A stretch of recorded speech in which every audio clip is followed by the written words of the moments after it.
My name is Jax. I'll be your host today, and a huge thank you to Suffolk University's Sawyer Business School for hosting this conference. Suffolk University hosts a lot of great opportunities for learning both in and outside of these classrooms, and we really appreciate their partnership hosting the entirety of Startup Boston Week, both last year and this year.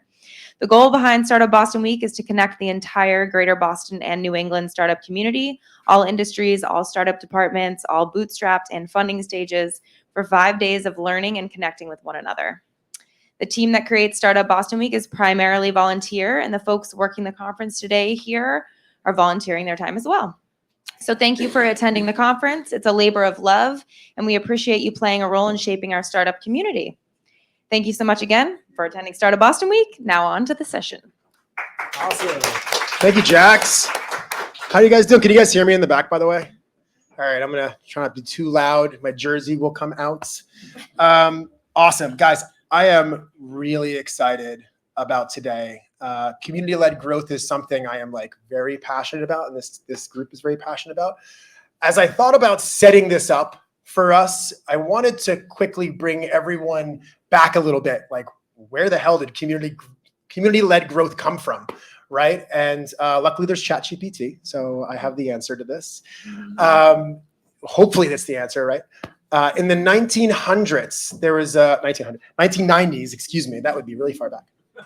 1990s, there's a little software company that tried to do something different in their marketing approach. Instead of this traditional top-down, rigid messaging, really thinking of their customers as passive, they were they wanted to change and bring customers into the conversation, building a community, thinking about product innovation, and of course, thinking about evangelists, right? That company was Linux, right? And Linux grew from being this hobby garage project with a couple of other developer friends to powering the backbone of the internet.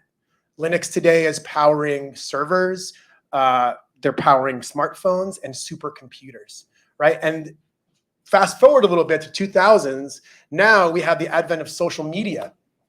We have Facebook, we have Reddit, and we have these communities that bring a whole new dimension to community-led growth, right? And you think about, as a marketer, you're able to do so much more and connect with your audience that may already exist for the value that you want to provide. So it's this concept of community-led growth really started to gain more and more traction.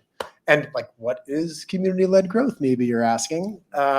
Community-led growth is a couple of things. I think and we're going to hear from this panel as well, all very diverse backgrounds. And so they have their own kind of take on that, which is really fascinating. But to me, community-led growth is about really being authentic and really thinking about how do you bring in your community, your customers, as a part of your marketing, as a part of your product, as a part of your leadership and where your direction and how you speak and engage with your customers. So it's this idea of being just more kind of democratic in some weird way. Debate yesterday, so maybe that'll connect with us. And now you're seeing a lot of the brands that many of us know and love have adopted this playbook. Airbnb, Figma, obviously Reddit, obviously Wikipedia, Tesla, and my favorites, ChatGPT, right? All driven around community, bringing them into their process and having that be a core strength of the business. This is something that like I mentioned before, I am super passionate about community-led growth as a marketer. I've used that to help launch Puma Golf in North America, a number of other different companies, a couple of exits, and then most recently working with actually that lovely lady at a tech startup in the healthcare space, Kleiner Perkins backed, crazy, fun, exciting time. Recently, about 2 years ago, now I am a marketing consultant helping other early stage companies kind of apply community-led growth strategies to their business. So I'm excited to hear and take what Linux started in the 1990s and bring it to today, because we have some really amazing marketing pioneers on our panel who are taking that mantle and bringing it forward in some very unique ways. So with that, I would love to turn it over to Nika to start us off and talk about her and what community-led growth means to them. Yeah, absolutely. Can you all hear me? Or should I lean into the mic a little bit? There we go. My name's Nika Willette. I'm the head of marketing and education at Perch. And Perch, we are a startup. We're essentially a sports technology device that is specific to the weight room. And we measure load, essentially load management tool that basically tells you the speed of movement of a barbell lift or any other movement in front of the weight rack. And so what community-led growth means to me is we're selling to a very tight-knit community of strength and conditioning coaches or sports performance professionals. And they typically are not the end user. They are simply the practitioner. The athlete is the end user, and the decision maker is usually in athletic administration. And so for us, we have to really create a beneficial relationship to that strength and conditioning coach. We have to build a really robust community of coaches who believe in us, believe in the product, and trust us. And in doing so, we've been able to utilize their coaching tree, essentially. And so the lineage of strength and conditioning coaches, and we'll get into this a little bit, but it doesn't go back that far. That goes back to the 1900s. Maybe about running joke. Maybe about 100 years or so ago. So a relatively young field, and most coaches who are out in the field today can trace their lineage back a generation or two. And so everyone knows everyone, and that's the community that we are working within. So we'll get into that, I'm sure. Cool. Hey, everyone. My name is Erin. I'm currently VP of Marketing at Fit Now, which runs the popular weight loss app Lose It, little orange scale. Many of you have maybe seen it on your phones or in the app stores. And community-led growth for Lose It started right when the app was launched on the App Store. Back in 2008, our founder, JJ Allaire, created the app, threw it up on the App Store. If you can remember back this far, the App Store was just barely a thing, right? iPhones had just come out. Some of us may have even been in middle school. I don't know how old this group is. But JJ threw it up on the App Store, and in order to do that, needed to insert an email address where people could write in. He opened that email address up and didn't really think much of it. A couple of months later, he checks the inbox, and it is flooded with people who wrote in saying, I love this product. It's way better than tracking in an Excel sheet or manually calculating things on pen and paper. It's helped me lose weight. I've told my friends, my family about it. Like, this app has changed my life. And so from day zero, this company has really leaned into that community that he built a little bit accidentally. And we'll talk about some of the ways over the last, 16 years that we've invested in community-led strategies to help grow from that very first day and beyond. Hi, I'm Sarah. I am a community builder and experience designer who's been in the startup space for over 10 years. I'm kind of like a go-to coffee talker. I'm the person people call when they're like, oh, we're starting this community thing and I just really need to bounce some ideas off of somebody. That's kind of my MO. I really feel like for me, community-led growth has just been integral to kind of like every company I've ever wanted to work with. They've all been community and mission driven. And a lot of my work has been about making sure that the company and or product and the customers are really aligned on like what they want to achieve. So like in like a Lose It, how this company wants to get a lot of great people and do great things, and the customers want to lose weight, and they bring it together. That's usually what I do, is help the founding team figure out, what do you want to achieve? What do your customers want to do? How do you guys do that together? Awesome. Thanks, guys. Let's start with the why. Thank you, Simon Sinek, for being in all of our LinkedIns and Instagram. Starting with why. Why should we even consider, why should this audience even consider a community-led growth strategy? Whoever wants to take this first.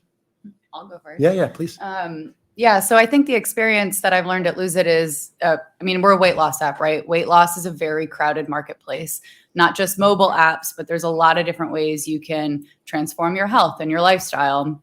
And so we're competing with all of those different categories, gyms.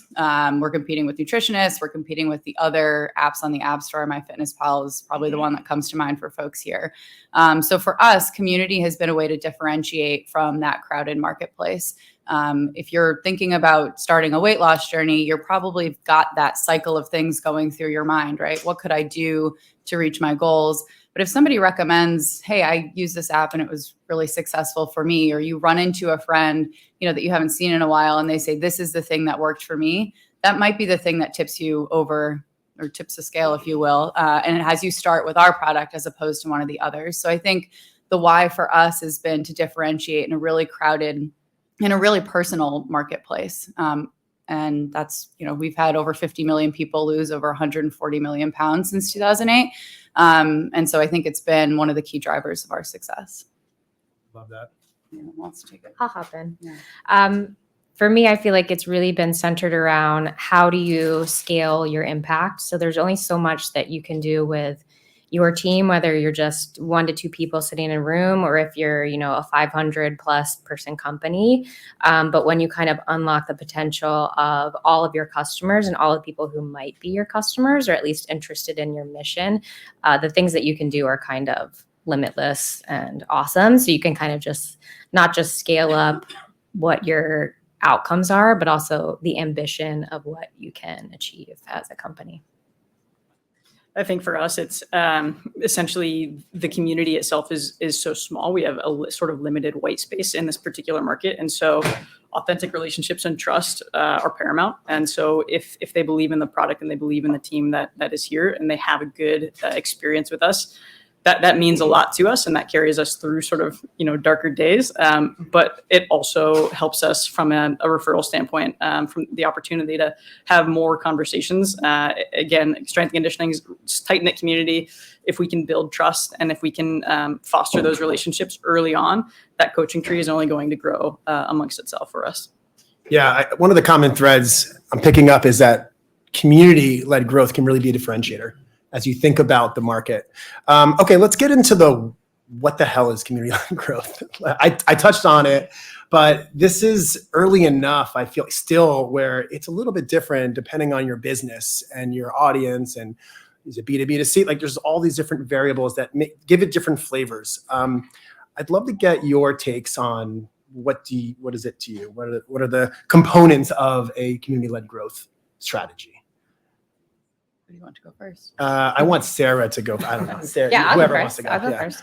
I think kind of like to what Matt was saying, it can almost enter almost like buzzword territory because it's so popular right now. So I feel like the best way to separate a buzzword from the hype is to say, what's your actual business plan? So whenever I think about, my next community-led strategy, I think, what's my business outcome? What am I trying to impact?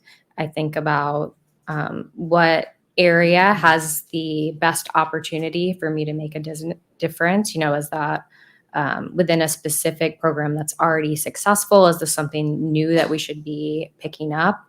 And then think about really take the time to write down and put on paper, how are you going to start it? If you're starting it, how are you going to make that different or new? How do you intend to grow that? And then are you going to attempt to kind of like decentralize or scale that in the future? Or that's not always necessary. Sometimes it's really important to keep things small and authentic. So even just writing down like, we do not plan to scale this is like a really important thing to do. And then all of those tools help you then communicate what you're doing to both yourself, the community at large, and like your leadership team, because I think buy-in at an early stage is so important.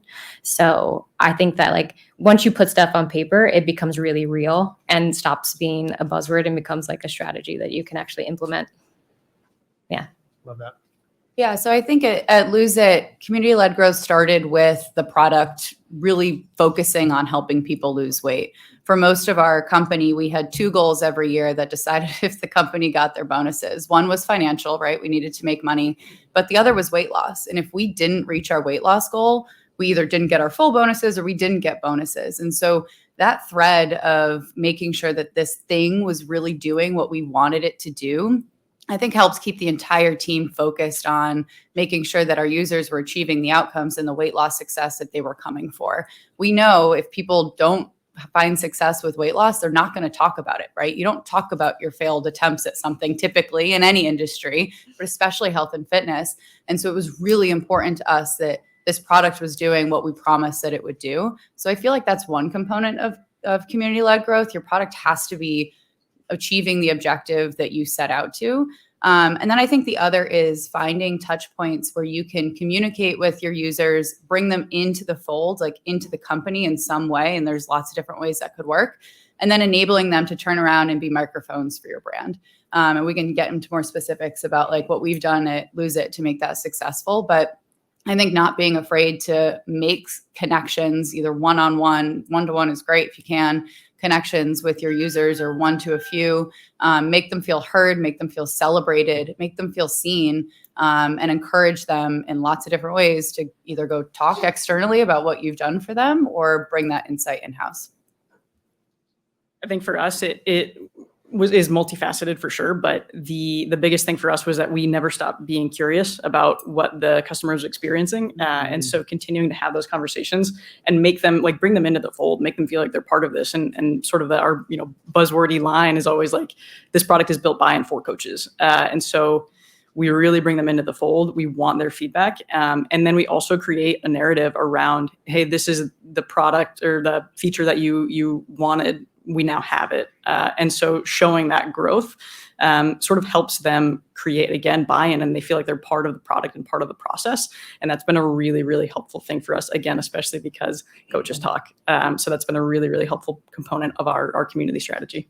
I love it. I can sense that we want to go one level deeper, and I promise we're going to have that conversation a little bit later.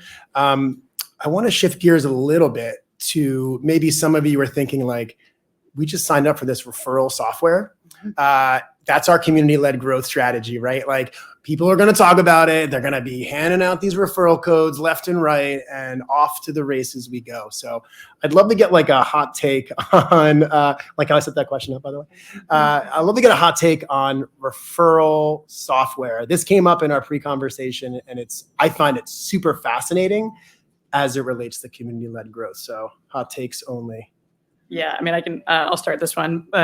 In fact, in our pre-panel conversation, asked them if they've ever had any success with it, because we launched it and it was, if I'm allowed to swear on this panel. You can fucking swear, it was dog shit. No kids. Yeah. It was tough. And for us, again, like it comes back to that authentic component. Like coaches don't want to feel like they're peddling something to their peers. And I think for us, that was a really important lesson. And so, it varies obviously, but for us, it was just not a road worth going down or investing more time and energy into. And what we found is that reaching out to a coach and asking for a direct introduction yields far better results than, hey, if you give 5%, you get 5%. Like it's just not beneficial for us. And I think it just goes back to, again, the authenticity of the brand and the conversations and the relationships that we're having with our customers, which is doable on a smaller scale for sure. And that's been really helpful for us. Yeah, I mean, we had no surprises based on that introduction to this question, but we had a similar experience. And we're not talking about influencers here, right? I think influencers, like a unique code where they can make money, makes sense. But when we're talking about you telling your mom or your sister or your friend that you lost weight using this app, we found that a referral program also was dog shit for us. I think there's like an ick factor to it, right? Like if you tell me this code because you lost weight, I don't know. There's just something to it that we found from our user base that they weren't using the code, even though it was there. It was very prominent in the app. They were just talking about it on their own. And we know that from surveys and getting data through onboarding that they were still referring people to the product, but they didn't necessarily want the 50% off premium. We also discount very heavily, so maybe that wasn't the right incentive. But we saw time and time again, whenever we tried to promote our referral program, it just wasn't working. People weren't using the code. And so now we just go through other channels to try to incentivize people to talk about it. We pop up celebrations in the app when you lose a weight loss, like hit a weight loss goal, 1, 2, 5, 10 pounds. We pop something up and make it easy to share on social. We don't incentivize you to share it. If you want to share it, go for it. But we make it a little bit more organic and a little bit less like pushing financial incentives and more just making it easy for people to talk about if they want to. I love that. Just want to comment on that really quickly. One of the things that I love talking to clients about is like, if you have to ask your community to talk about you, you're going about it wrong. How do you create experiences where it's impossible for them not to post about that stuff. Anybody with kids, I have 3 little girls, like if you're anywhere with any kind of backdrop that's fun and creative, like I absolutely have to take that photo and send it to my friends and parents, etc. So I love that. For me, that's what really resonates. Aaron, Sarah, hot take time. I don't know that I have a super hot take on it, but I would say there's definitely a really big difference between an affiliate program and a referral program, because I think what you were talking about before is that the transactional nature of like giving somebody a referral code can just really not align sometimes with the incentives that you want to connect to the program. And it almost just like strips the humanness out of it. Because how many times have we been in a conversation and like slipped somebody a referral code? Like, you don't usually do it. You're like maybe talking about a product that you really, really love. And then you say, oh, well, I'll like text that to you later. But it just like, there's something about it where you need to kind of separate it from the human interaction and have it be separate. Whereas like if you're listening to a podcast, you're used to hearing ads. And if you slip in an ad code, like that totally it's there. And then the next time you want to act, you have it. So I think really thinking about how can you make any community-led growth program feel really authentic and link it to those intrinsic motivations versus something really transactional. All of my successful programs have been something we didn't scale. And that either had really unique codes or, like you said, were really just an email that you can do even as like a simple mail mergey kind of email, where you can get people talking about it, almost like conversation starters more than codes. I think, sorry, can I pop in really quickly? Absolutely. Yeah. One thing that we have done that's successful in your affiliate program sort of reminded me of it is we have a performance advisory board. And that's something that is great because they are on our website and there are people that we can reach out to and lean on to sort of represent Perch and our brand and our product beyond what we're able to do.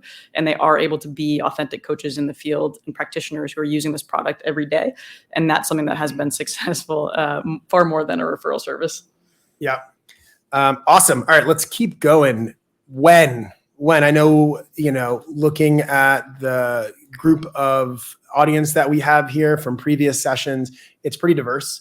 And so you may have people here may have startup, they may have an idea, or they may be in Series B. So I love to hear what you guys think about when is the right time to be thinking about implementing a community-led growth strategy. I can call on someone, or Yeah, you I'll can go. jump in. Okay, great. I feel like we make good eye contact. So We do. We did a lot of eye contact. I would say, well, I'm constantly thinking about when we should do community strategy. So I would say anytime, all the time, you should at least be thinking about it and make that intentional choice to not do it. But I would say specifically, if you're looking to scale a successful program, that's something that I did with my time at GrabCAD. They already had a thriving community, but they wanted to almost repurpose it a little bit. So we kind of shifted how that worked. If you want to maybe get insights for like a go-to-market launch is a really great time to get customers involved, get your community involved, help them help you go to market.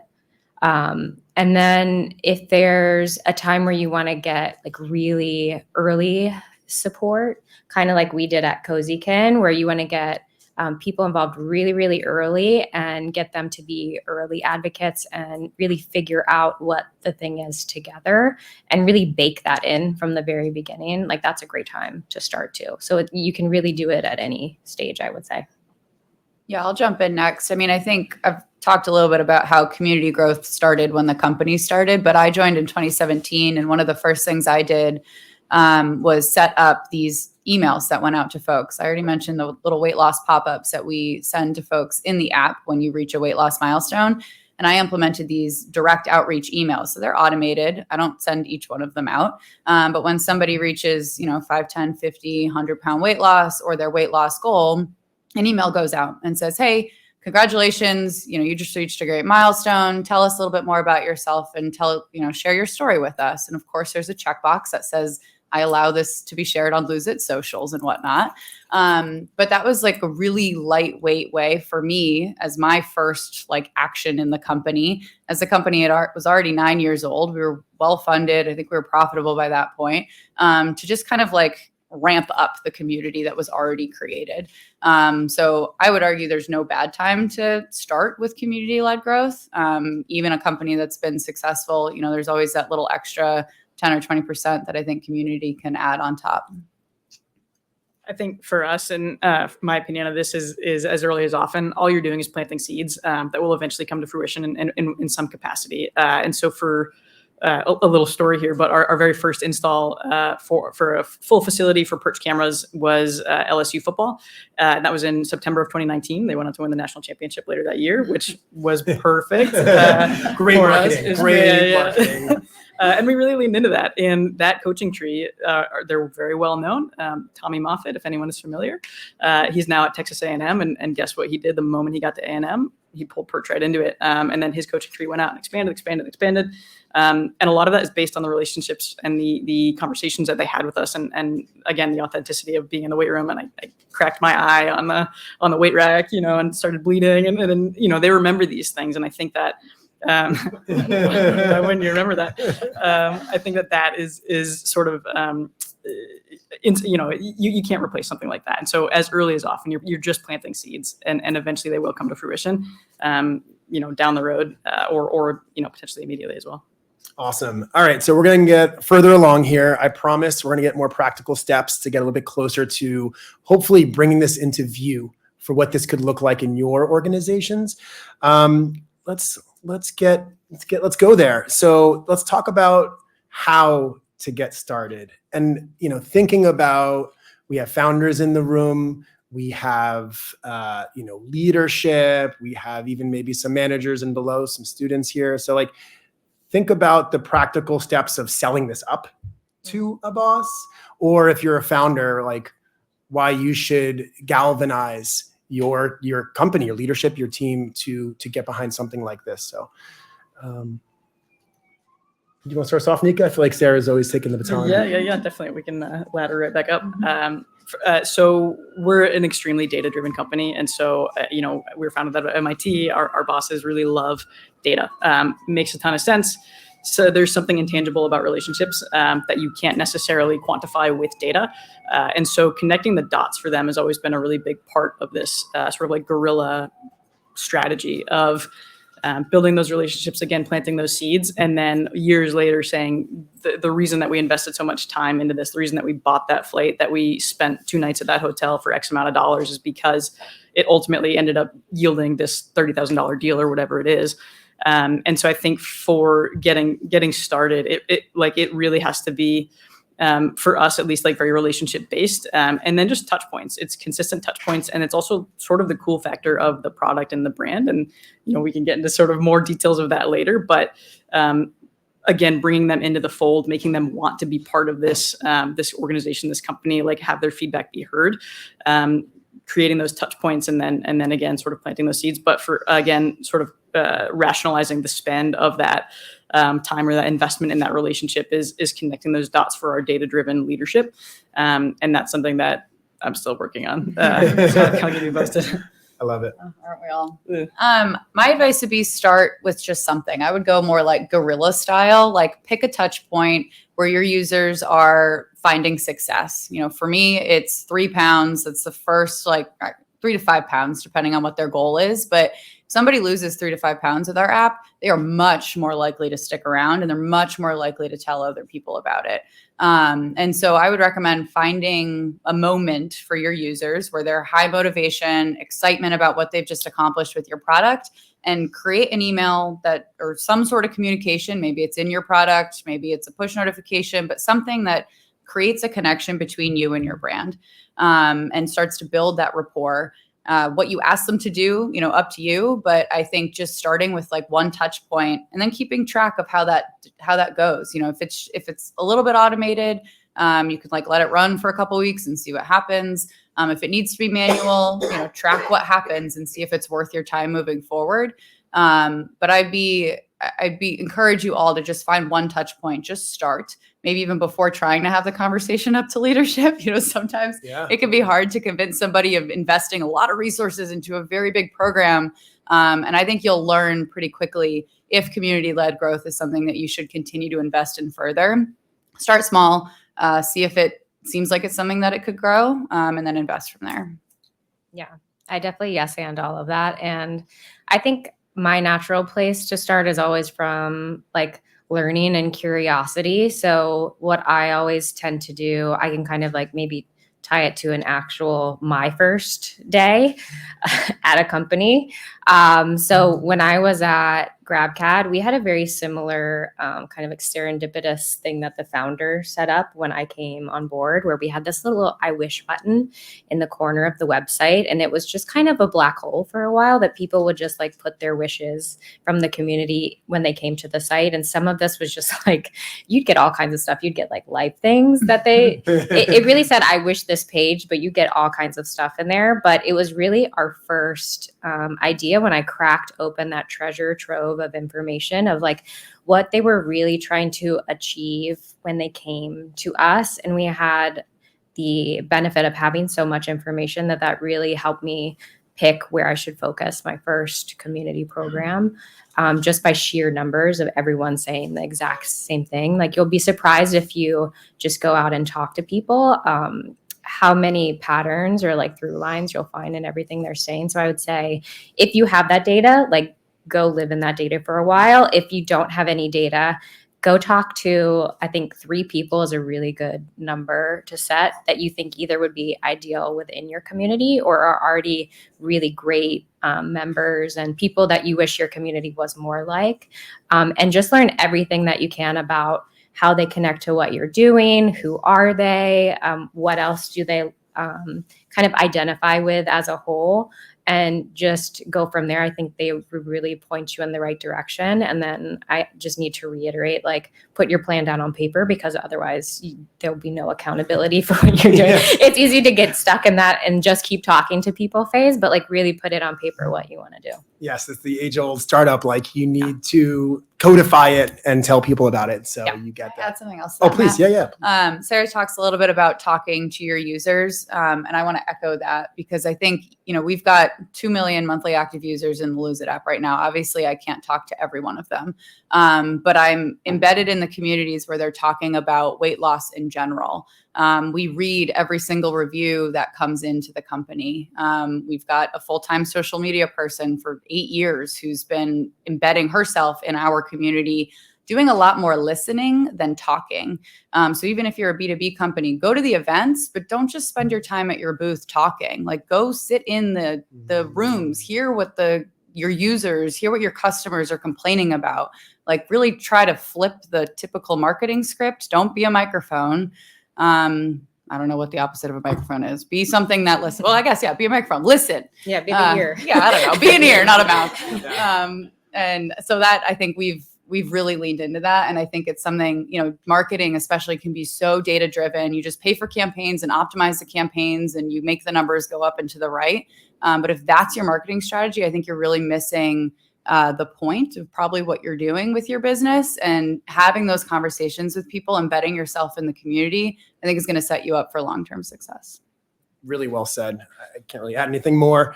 I love this next question.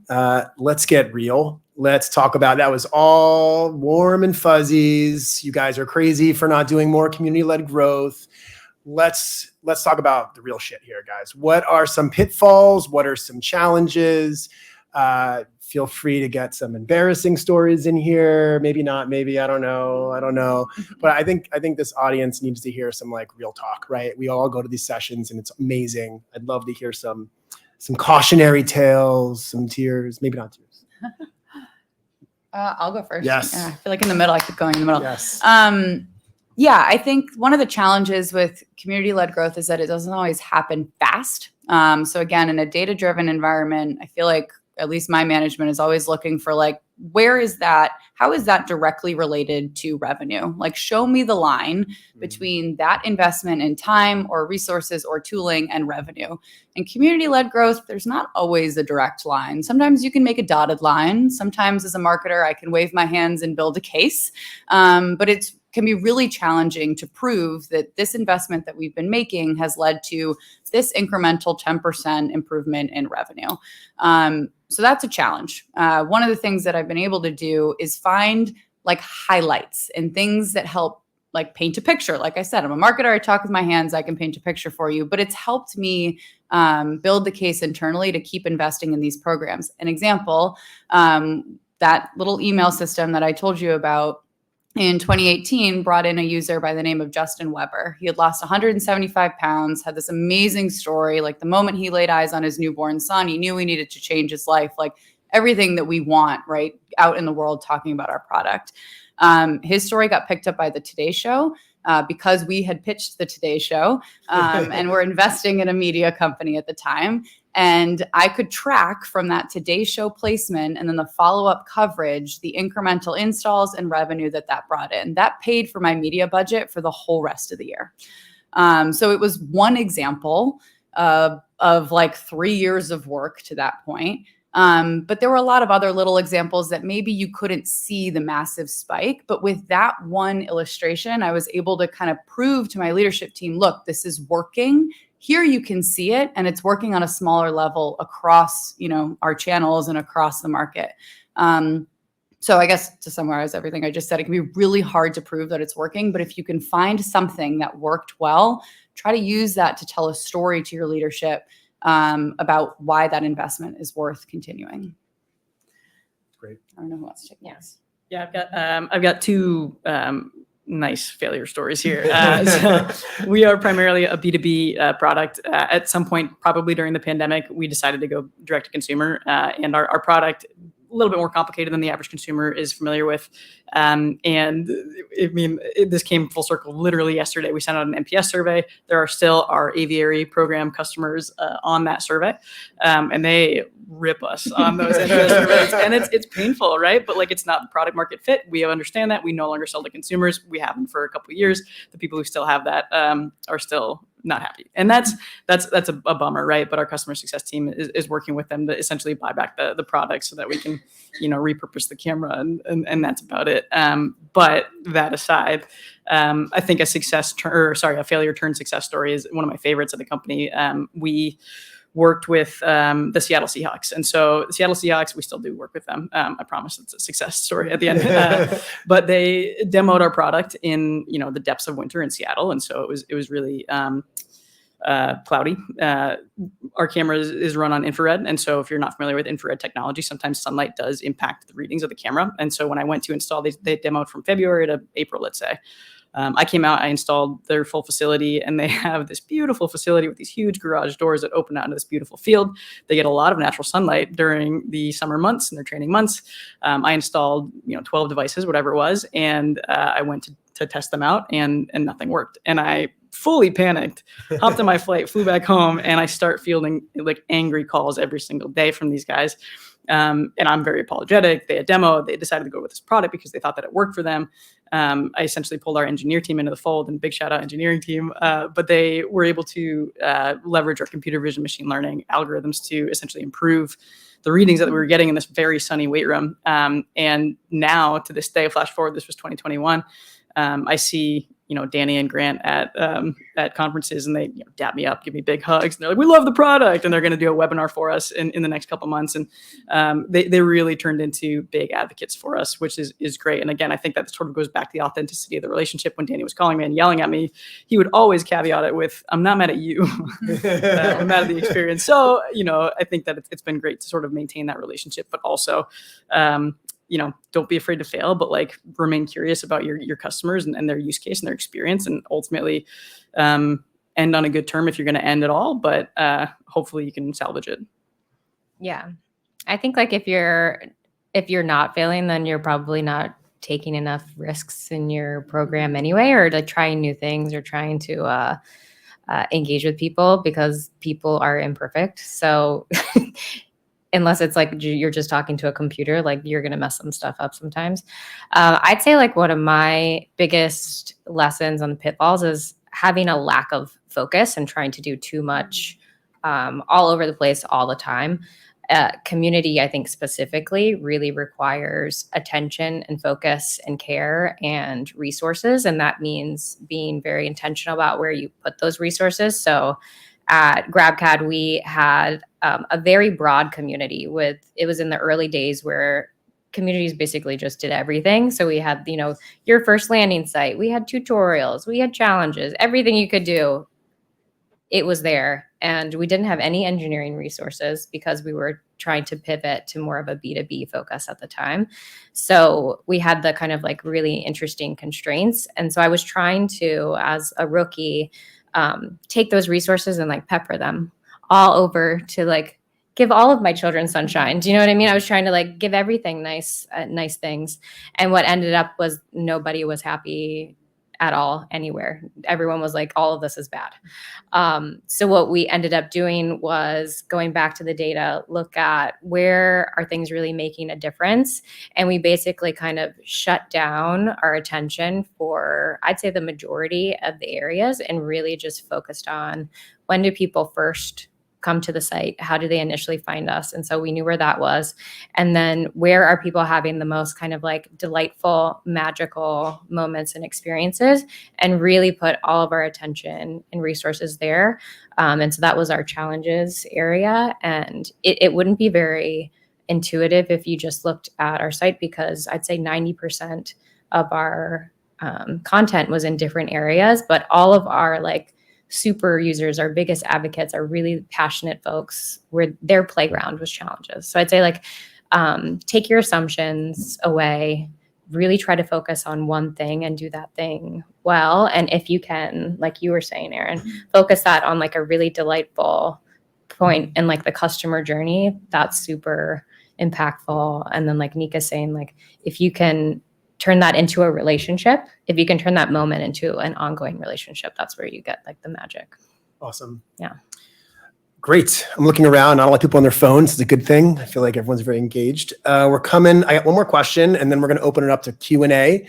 So start jotting down some ideas, some questions, please. Okay. One thing, what can you leave this audience with from a next step? Where do we go? Give them some direction on getting this thing going. What does that step could look like for them? Talk to somebody, outreach, talk to them, write it down, do the thing. I'd say pick a touch point where your users are finding success and send an email out. I would say automate it if you can, or not, but just do it every once in a while and see what you get back. I think you'd be surprised what you find. Yeah, I'll mirror that.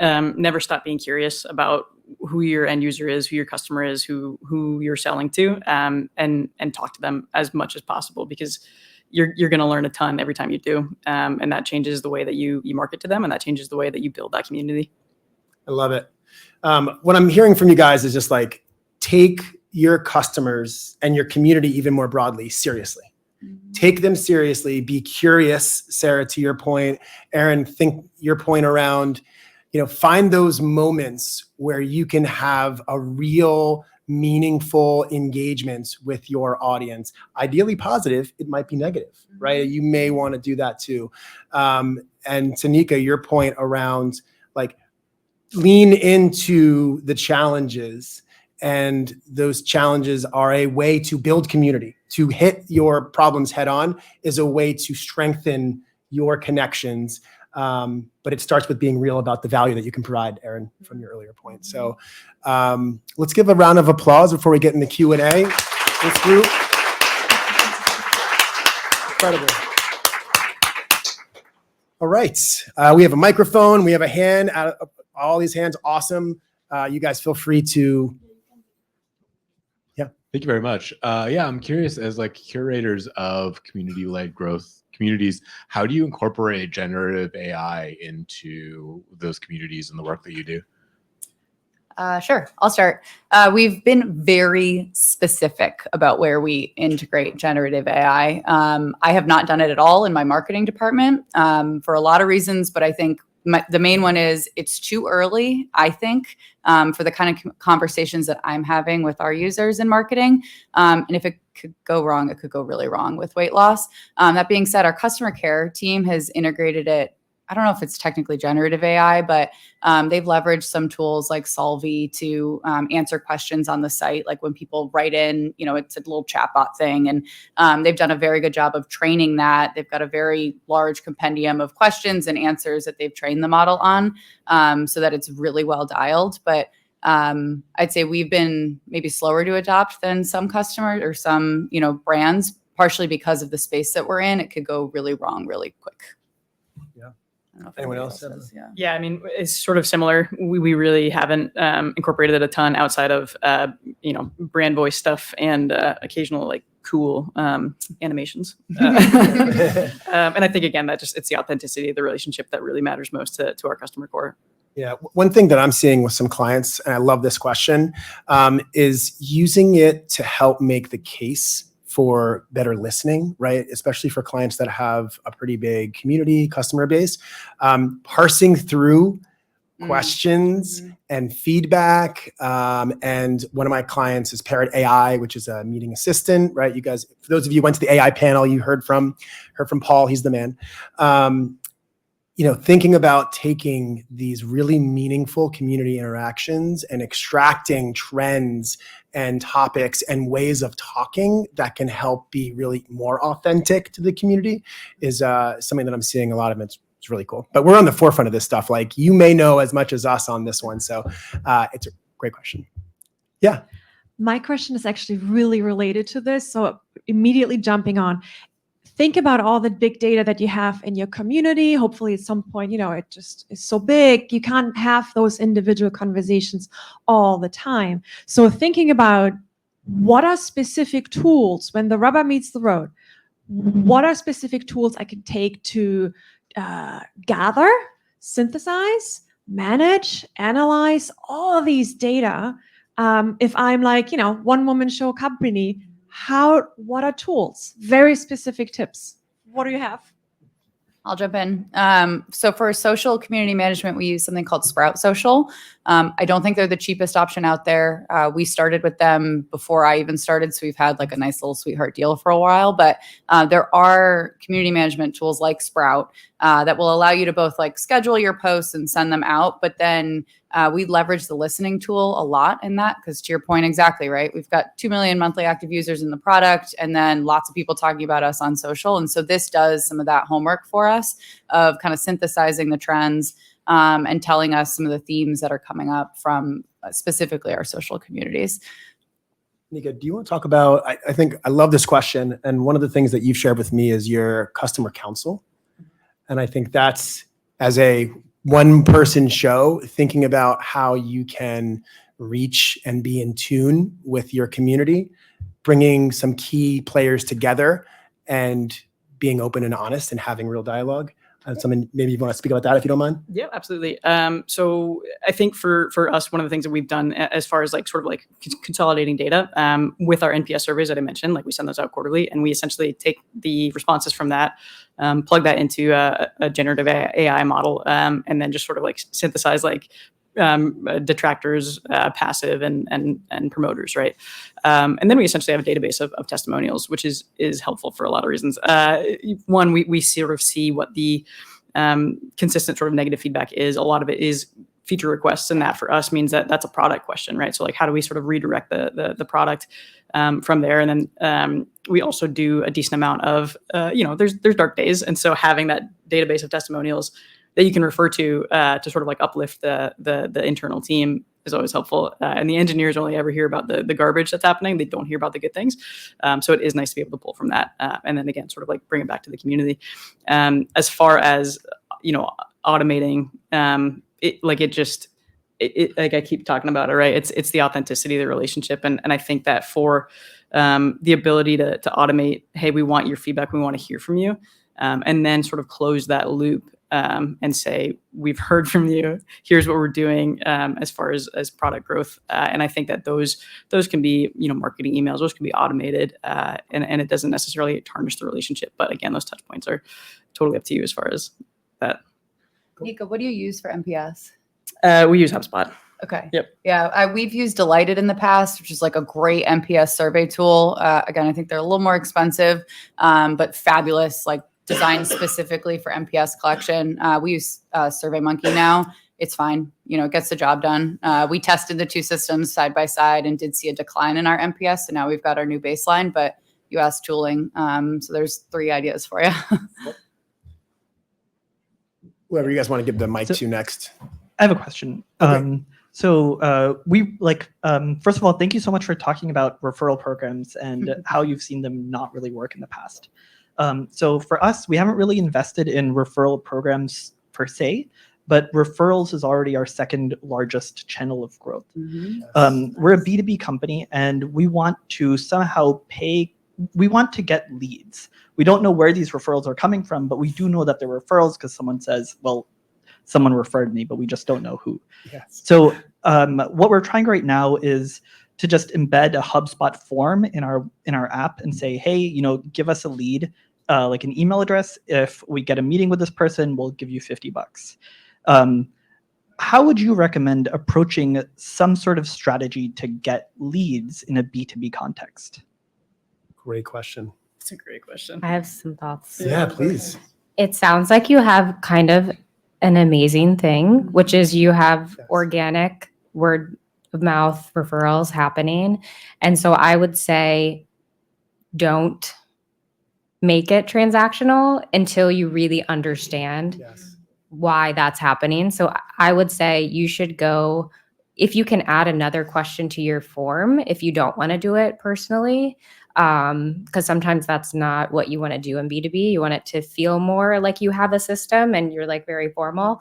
So if you can add a question to that just says, and what did that look like? Or like, tell me more, or who was that? Or it's just something so you can get more information on it. I think that would be really, really helpful for you. Or if you can go talk to that company that just signed up and said they were referred, if you can say, we're just so happy about this. We'd like to give you a gift for being a referral company. I think that it's more happy to get a surprise gift than to ask somebody to do something transactionally, and then use that as a way to find out who referred you, how did that interaction happen, who ended up getting the buy-in or like the number one okay, like when that happened. I think you need to learn more about that and like keep that really safe before you put like a more extrinsic money behind it, because you might lose it if you do that. Yeah. That's great. Anyone else want to add on to that? No. Daniel Pink. Any Daniel Pink fans here? Yeah. I brought him up in another session. I know some of you were there. He talks a lot about the like carrot and stick dynamic. And I have 3 little girls under the age of 7. So this example has stayed with me. He has this great study that was done where they saw kids in a classroom who would naturally go and draw. And they ran an experiment where they would give a group of those kids a reward for drawing in the future. And I'll just fast forward to the end. Those kids never drew after they were given a reward up front, right? So it takes this amazing joy that they're already doing, and when you monetize it, and to Sarah's point, that icky factor can really come into play. So it's sensitive. This is very, like, you have something really good. And so just to iterate Sarah's point, like, get closer to it, listen more. Yeah, harness it and rock it like a baby. And make sure it gets to bed on time. Okay. Yeah. Awesome. Great question, by the way. Hi there. So we are an early stage startup out of Boston in the micromobility community. We are looking to obviously really empower the community that we have in the alternative transportation in big cities like Boston. Within that, are there green flags or maybe like key data points that you guys look for when trying to prove that there's positive growth in your community that you're targeting specifically? Great question. If that makes sense. Can you define what you mean by green flag? Like, is there a data point, a key metric that you look for within your brand or within your company that you say, this is working, this is positive growth for us, and this shows success? Yeah, it could be qualitative, quantitative, right? As you think about it. I would even say, who are you trying to prove it to? Ooh, good question. Is a good question. Is it like the exec suite? Is it like a direct manager? Is it to somebody who's like has the money? I would say like, what outcome do you want to have happen from that? I mean, specifically for us, we want to make sure that we're having an impact, right? Like making sure that people are So, like, adopting this model. To tell it back to the community almost? Yeah. Oh, okay. Stories, Yeah. Mhm. Yep. Yeah. pictures, Video. stories, videos. Video. Yeah, testimonial is going to go a long way in whatever format that comes from. Yeah. No one cares what your brand has to say about itself. Yeah. I say that all the time. So when you say like sharing. Oh, wait, I'm sorry. I think we need microphone. We have like a couple 100,000 people watching online. So I was told to make sure that we have a mic if you have to ask a question. Yeah. Sorry about that. Thank you. No worries. Like you said, like the one way of telling the story to others. But what if you want to know if your efforts are making an impact in the community? That's like sharing is more like convincing them. But what about yourself? How would you know? Nika, I think your email campaign. Yeah, I think for that you just have to sort of define what your parameters are, right? So like for your organization, like for us, lead generation coming through referrals, and we track medium and source really closely, sort of understanding how people are coming to us, and then asking too, because our sales cycle is or sales process is we're talking to these people and walking them through it. And so like fully understanding their story. And a lot of this, again, like maybe it's not super scalable, but in the early stage, you absolutely need to be hearing it and write that down, to your point, right? Because you get a really good understanding of the patterns and the themes. And without sort of like the tangible story that you're telling yourself, that you're pulling from data and interactions, it's really hard to make the case for like, well, we want to invest in referral, like, and like a personal story for us, right? Like we're realizing that referral is, I think that they're probably 50% more likely to convert into opportunities, and they're a huge part of our pipeline build. And we get very few coming through referral. And so that's why we tried to stand up Referral Factory. No shade to Referral Factory. Oh, you named names. I know. I'm sorry. I was just realized that we don't have any sponsors of Startup Week Boston. That's like a referral software. Should have checked on that There you one. go. Whatever. Sorry, keep going. No, you're good. But ultimately, that didn't work, right? Because that was very transactional. And so for us, it was like, how do we sort of create authentic referrals? And we've been seeding blog posts on well-known strength and conditioning sites, and we've been pulling referrals in from that. But I think it like you have to sort of define your parameters and get a better understanding of like what is that feedback loop that you need to see in order for you to define that's been a successful process. I'll just add, in a B2C world, we do touch points every couple months where we send out a survey. How did you hear about us? At some point in our lifetime, we had it baked into onboarding. So every user that came through onboarding had to answer that question. It's an imperfect metric, right? Of course, people aren't going to remember the Facebook ad that they saw before their mom told them about Lose It, but at least it gives us some snapshot of, is the referral section of that chart increasing? How are we doing here? Is it going down? What might be going wrong? So some sort of like data collection, right, as people are onboarding your product might help. This kind of points back to a thing at Cozykin that we did, where I would just say, don't be afraid to ask people their stories. The majority of people, if you go, that's an amazing story, can I share it? They're like, yeah, I do have an amazing story. You're right. And they do, like, it's a feel good moment. It doesn't feel like as big of an ask sometimes as other questions. So don't be afraid of that. And then I'd say, kind of into that referral space, when we had an NPS set up at Cozykin, and a lot of the parents are very tech savvy, and they say, like, I know you're going to use this to make me refer people to your service. So they're like, I'm going to put a 3, but really it's an 8. And they'll put it like in the comments just to kind of razz you a little bit.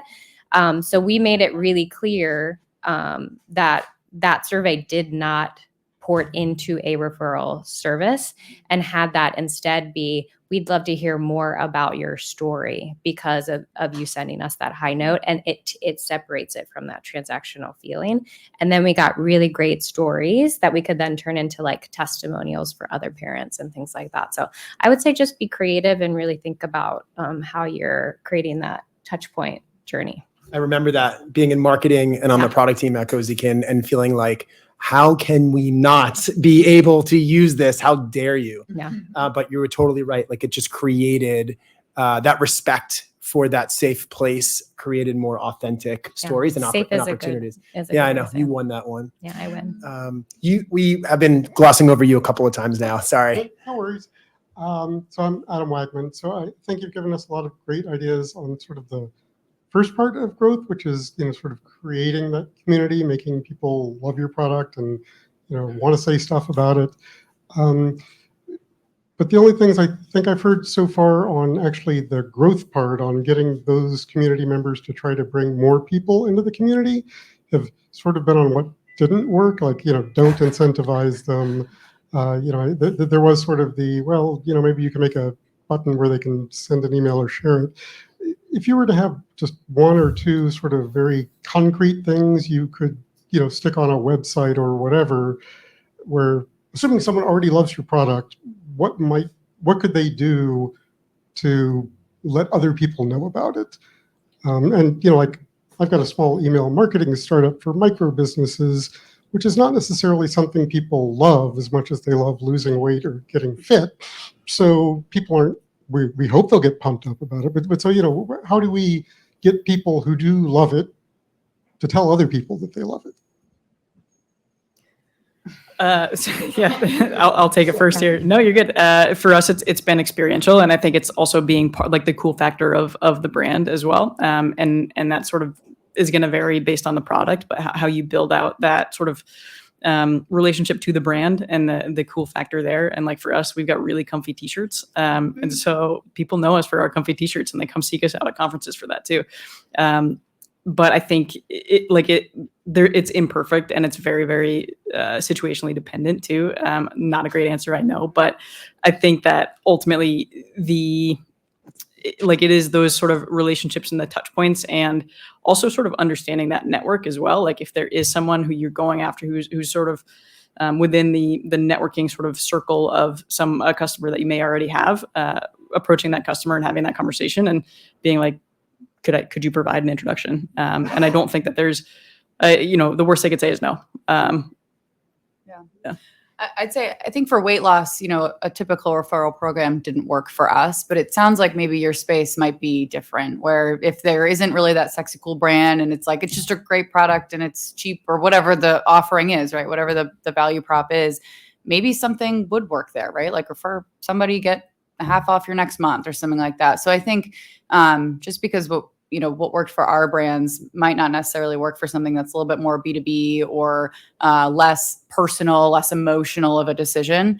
So some of those kind of traditional referral program tactics might actually work really well in that case. I think Nika, you had a really great example of the advisory board is a great way to have a visible, basically a referral on your website, loud and clear, where a lot of people can see it. Like, here are people who are part of our process. I think in B2B, testimonials are the best way to get it out there. If you're trying to like push it out there versus like word of mouth, I'd say like presence, where people are hanging out and making important decisions in your industry is really, really important. When I was in the B2B space, we focused so much on conferences and in-person meetups, and either making those happen or being a really valuable contributor to those areas. So I would say know what's most important for your customers and either meet them there where they are, or just show people how you're doing that through these great testimonials. Like, put them right up on your website. Like, don't hide them. Like, and share them all the time on social, and just let people know how awesome you are. Because you don't have to do like a super brandy commerce thing to have awesome stuff. Like, I think some of the coolest stuff is really tech and niche, and people will nerd out on it if you will let them nerd out on it. Yeah, I think. No, please go ahead. The advisory board. Sorry, great point. Thanks for bringing that back. That has been great for us, and it's been great for us in that I can text someone from it just because I've got the relationship with them, and I can say, hey, do you know XYZ at whatever place? Would you mind if I connected you to them? If you don't. And that's been really great, because sometimes they want to have, a prospect might want to have a conversation with an existing customer to sort of understand that experience without you sort of being there to facilitate the sales process. So yeah, advisory board has been great for us as well. Yeah. Awesome. And I am being told that's all the time we have for today's program. We are going to be hanging out in the front. I encourage all of you to find us, all these faces on LinkedIn, and reach out. Everyone is more than open to talk and network. And I just want to say thanks to this group. Wow. Guys, that was incredible, huh? Like, what a great.